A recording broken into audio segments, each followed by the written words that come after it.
샬롬. 갑자기 겨울이 온 것 같아 몸도 마음도 더 추워진 것 같습니다. 오늘 하나님의 말씀을 묵상하며 따스한 주님의 온기를 느끼셨으면 좋겠습니다. 오늘 말씀은 예레미야 45장 말씀 되겠습니다. 제 45장.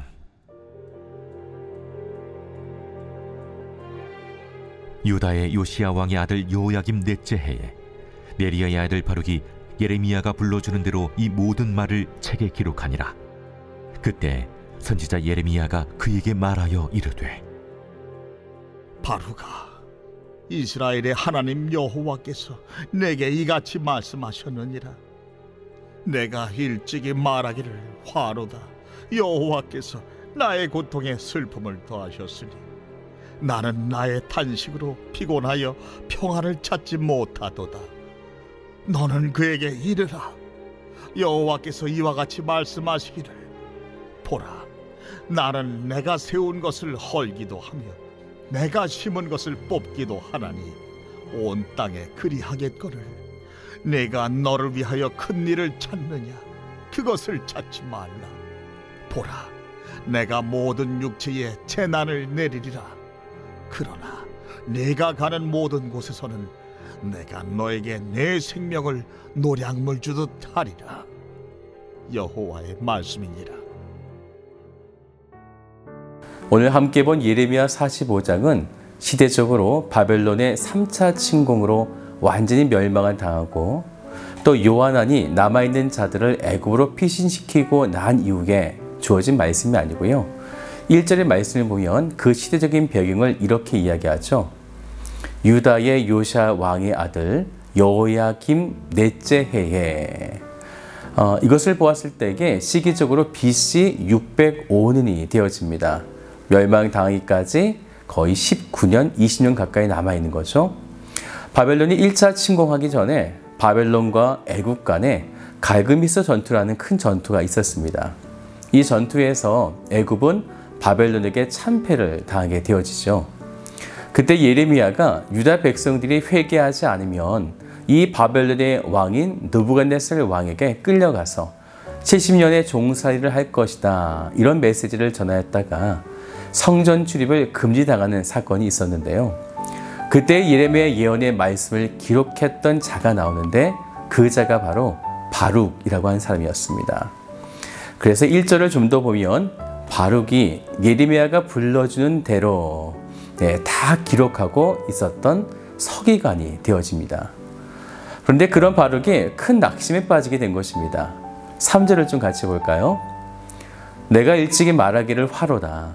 여호와께서 나의 고통에 슬픔을 더하셨으니 나는 나의 탄식으로 피곤하여 평안을 찾지 못하도다. 바룩은 두 가지로 고통받고 있었는데, 한 가지는 고통 중에 있었는데 슬픔이 더해졌고, 나의 탄식으로 피곤했는데 평안을 찾지 못했다는 것입니다. 먼저 그가 당한 고통은 서기관으로 조국 유다를 향한 무서운 심판의 내용을 책으로 기록하는 일들을 했었기 때문에 그것이 굉장한 고통이었고, 또한 많은 사람들 앞에서 이 기록된 하나님의 말씀을 낭독하는 것, 이러한 막중한 사역이 그에게 매우 큰 고통이었습니다. 또한 그러한 심판의 메시지를 듣고도 회개하기는커녕 오히려 예레미야 36장을 보면요, 하나님의 말씀이 기록된 두루마리를 백성들이 태우기까지 하고, 또한 자신과 예레미야를 거짓 선지자로 몰아붙이는 그런 패역한 일들을 바라볼 때에 이 바룩의 삶은 늘 고통이었던 것입니다. 그러다 보니 그 탄식으로 평안하지 못했던 것이죠. 바룩이라고 하는 이름은요, 축복받은 자라는 의미를 가지고 있습니다. 그의 할아버지는 왕의 고관으로 예루살렘 성읍을 관할하는 일을 했었고요. 그의 동생 스라야는 왕의 병참감 일을 맡았었습니다. 그 외에 많은 그의 가문은 탄탄했었고 축복받은 가문이었지만, 이상하게도 바룩에게 닥친 현실은 철저한 배척과 비난과 욕설을 들어야만 했던 것이죠. 그러다 보니 그는 탄식으로 피곤했고 평안을 찾을 수가 없었던 것입니다. 어떻게 하나님의 일을 감당하는 그때에 수많은 전쟁 같은 매일의 그런 아픔들을 경험할 수 있겠는가? 그가 이것을 너무나 이겨내기가 힘들었던 것입니다. 또한 43장의 말씀을 보면요, 사람들에게 이런 모함도 당하죠. 예레미야가 거짓말을 하도록 부추겼다라고요. 그러다 보니 요한왕 때문에 애굽으로 끌려가기도 했었다가 그곳에서 또 예레미야의 심판적 메시지를 기록하고 낭독해야 했고, 바룩은 하나님께서 맡겨주신 소임을 다했을 뿐인데 그의 삶은 모욕과 비난과 강제 이주 이런 것밖에 없었던 것입니다. 그러니 고통의 슬픔이 더할 수밖에 없었고 탄식으로 피곤했고 평안이 그에게 없었던 것입니다. 그런데 그때에 하나님은 예레미야를 통해서 바룩에게 이와 같이 말하라 말씀하시게 되어지는데 4절을 같이 볼까요? 너는 그에게 이르라. 여호와께서 이와 같이 말씀하시기를 보라. 나는 내가 세운 것을 헐기도 하며 내가 심은 것을 뽑기도 하나니 온 땅에 그리 하겠거늘. 생각해보면 바룩이 무엇 때문에 고통의 슬픔을 당하고 평안하지 못했던 것일까요? 그것은 하나님의 사역 때문이었습니다. 자신의 일이 아닌 하나님의 일 때문이었다라는 거죠. 하나님은 말씀하십니다. 나는 내가 세운 것을 헐기도 하며 내가 심은 것을 뽑기도 한다. 그건 내 마음이다 라는 것입니다. 나는 어떻게든 다 할 수 있다는 거예요. 그런데 바룩, 왜 너가 고통 중에 슬퍼하지? 왜 나의 사역을 감당하며 피곤해하고 평안나지 못하지? 이렇게 말씀하시는 거예요. 하나님은 너의 일이 아니라 내 일이라는 것입니다. 결국 바룩은요, 하나님의 절대 주권을 인정하지 못한 것이죠. 하나님이 하시고 하나님이 다스리신다. 이것을 생각하지 못하고 내가 해야 하는데, 그런데 저렇게 돌아서지 못하는 그들을 바라보며 한탄하면서 아, 힘들다, 어렵다 이렇게 생각했던 것입니다. 물론 그것이 하나님의 애통하심에 동참하는 것은 너무나 사랑스러운 일입니다. 그런데 뿌리는 자도 하나님이시고 열매를 거두시는 분도 하나님이신데 바룩은 그것을 인정하지 못하여 자신이 열심히 서기관으로 일을 했지만 돌아오는 열매가 없었고 오히려 비난과 모욕만, 이러한 사역들을 바라보면서 일종의 넉다운이 된 것입니다. 이제 하나님은 그에게 5절을 이어서 말씀하시는데요. 같이 말씀을 볼까요? 내가 너를 위하여 큰 일을 찾느냐? 그것을 찾지 말라. 여기서 찾느냐는요, 히브리어로 테바케시라고 하는데요.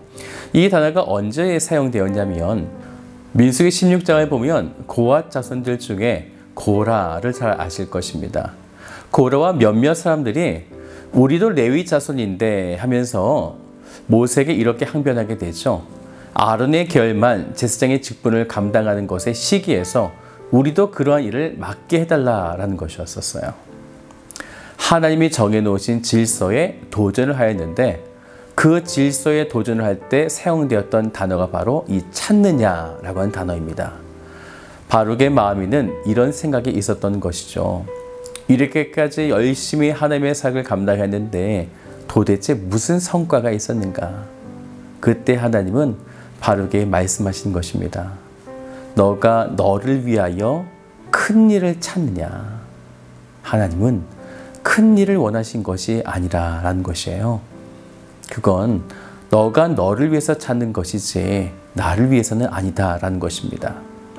그런데 이것이 하나님의 질서이고 또한 바룩 너는 그 질서에 도전하고 있다라는 것입니다. 사실 바룩은 악한 마음을 가진 자가 아니었습니다. 그는 하나님과 같은 이 땅을 향한 애통의 마음이 있었고, 그래서 하나님도 그러니 힘들지 말라는 거예요. 지금 백성들이 너가 원하는 대로 회개하지 않고 돌아오지 않지만 힘들어하지 말라. 그러면서 5절을 좀 더 같이 볼까요? 보라, 내가 모든 육체의 재난을 내리리라. 그러나 내가 가는 모든 곳에서는 내가 너에게 내 생명을 노량물 주듯 하리라. 여호와의 말씀이니라.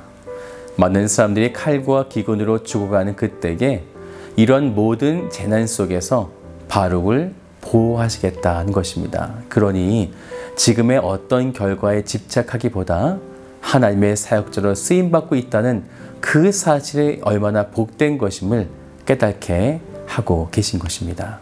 사랑하는 여러분, 일을 하시는 분은 하나님이십니다. 우리는 늘 열매에 집착하지만 하나님은 그 모든 것까지 다스리고 통치하고 계십니다.